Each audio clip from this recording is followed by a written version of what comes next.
This is a story of how I bought my dream car with no income. See, within the last 3 years, I've desperately wanted to upgrade my car. And regardless of me being able to do so earlier, I promised myself that I wouldn't pull the trigger till I started to make a certain amount of money a year, solely by myself without having to rely on an employer. And 2 years ago, I came within a day of purchasing the same car. Admittedly, it was a cheaper stock version of the car for about $25,000, but I didn't. I hesitated at the time, and without too much knowledge on the car market in Australia, I figured there would always be another car. Boy, was I wrong, because almost 2 years later, going on a sort of on and off searching, trying to find the exact car that I wanted in my state, if you weren't actively searching every day, this particular car would not last longer than 3 days on the market. So, flash forward 2 years later, with everything that has happened affecting the production of cars, and also having a massive population growth where I live because of other people from other states coming here, subsequently having an effect on increasing the demand of cars. And when you connect that with low supply because of manufacturing and production problems, the car market has boomed in this time, and what used to be worth $25,000 2 years ago is now standing on an average of about $35,000. That is a 40% increase in 2 years on this particular car, which is insane to think of because the general consensus is that cars are a depreciating asset and they do not hold their value. And while I'm no expert, as it stands, I do still see used cars holding the majority of their value, at least for another 2 to 3 years, till the manufacturing process returns to normal. To put into perspective, if I wanted to buy this particular car brand new, I would have had to wait 8 months and splashed out a further $20,000. That's how behind they are on manufacturing. But before we continue with the video, I just want to make sure of one thing, and I want to get one specific point across. That is that this is not something I would recommend to anyone watching this video, or at least 90% of the people watching this video. Nor do I think that it was even that smart for me to do, and that overall buying cars is typically wasting your money, as it is a depreciating asset and it's very unlikely to make you any money, but rather cost you quite a bit in the short and long term. And while the title of this video is admittedly a bit clickbaity, it isn't, however, entirely false. I did genuinely purchase this car without having any income. Technically. Well, if you're an avid watcher of this channel, you would have realized that within the last 2 years, mine and Connor's life have changed quite drastically. And speaking personally, a lot of the stuff that I'm getting to enjoy today is of course a direct result of the 4 to 5 years prior of hard work that went without reward. And obviously the continued hard work that we will continue to do. However, the biggest change that has happened in the last 2 years is that I stopped making money through an employer and started to make money solely through myself, through the 2 businesses that I have made together with both Connor and my dad. And with it, as you can imagine, the way that I have to structure my taxes have changed quite a lot. But anyways, I'm getting ahead of myself. I thought it was finally time to purchase my dream car, and well, finally I found the one that I wanted. It took some time to start the unfortunate process that is negotiating with a dealer, and well, the whole process of buying this car, while initially I thought it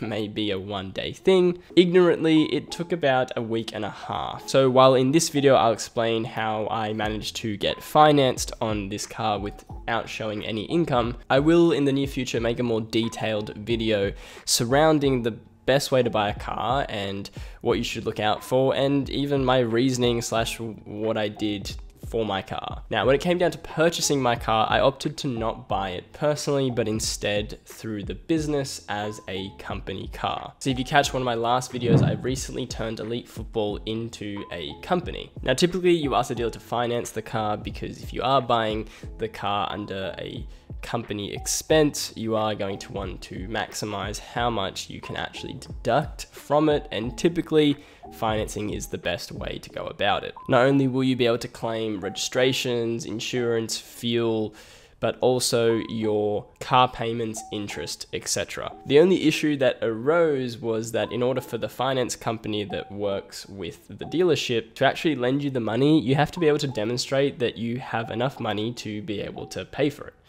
I have no idea why this completely blew over my head, but it did. And because Elite Football has been running as a sole tradership for the last X amount of years, and because of COVID within the last 2 years, it didn't treat us very well in the finance section of the company. On top of that, we've only actually created the company a few months ago, and you need at least 2 years of tax returns as a company to show that you can afford the car. So because we weren't able to actually show what's coming in and out of the company because we haven't even done the first tax return, we were not eligible for finance. Now, another company, because of their sole trader history, they could use that as a basis for what the company will earn in the future. But unfortunately, we were not registered for GST as a sole tradership. And that's something else that I figured out, that these loan people rely heavily on how much GST comes in and out. It's actually a big part of what they use to calculate your interest rate. Now, I also couldn't do it through Connor and Allen because we aren't a company, we are just a business. But on top of that, while it doesn't really matter, we're not a company, we also only have one tax return through this business. We haven't been operating for longer than 2 years either.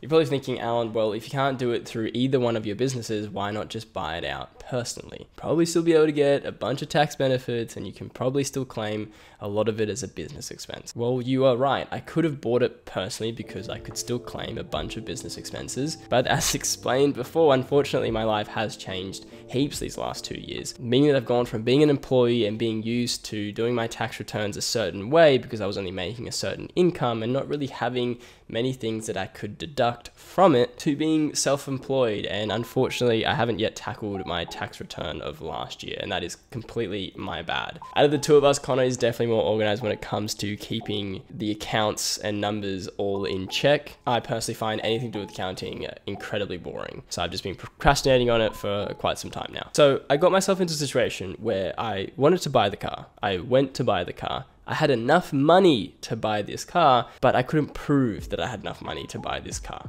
because none of my businesses or my personal tax was done. There was not enough information to prove to them that I could afford to pay back the finance payment. So I had two options. I could, one, buy the car outright because I had enough money in my account, but that way I'd be missing out on being able to deduct the finance portion every year on tax. And two, I could just wait 2 years for my company to be able to show 2 years worth of income and then be able to finance a loan then. Obviously, I no longer wanted to wait, and I thought this was the right time for me to purchase this car. So I took a day, I held the car for a week to give myself some time, went home, thought outside the box, did some research on how exactly I could get finance approval without having to show any income, at least from the government side of things. And well, I figured out a way. And before I show you this sort of flaw hack of the system, I want you to know that I do not condone anyone to do this. If you cannot afford to buy a car, you should not be buying a car. I feel as though my personal situation was very specific and I knew it wouldn't bring any burden or harm onto me. But regardless, for whatever reason, maybe you're stuck in the same predicament as me. The way I got financed was to get